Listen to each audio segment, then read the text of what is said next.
আসসালামু আলাইকুম। শুভ দুপুর সবাইকে। কেমন আছেন সবাই?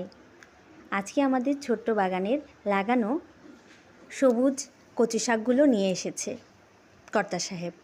তো সেগুলো কেটে বেছে ধুয়ে তৈরি করে দিলাম। তো কর্তা সাহেব নিজেই রান্না করেছেন। হয়তো পরিমাণে খুব বেশি না, কিন্তু নিজের বাগানের লাগানো সবজি খাওয়ার স্বাদটাই না অন্যরকম, অনুভূতিটাই অন্যরকম।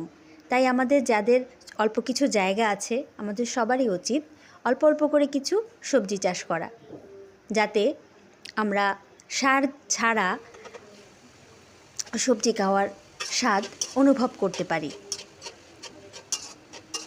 সবাইকে আবারও শুভ দুপুর।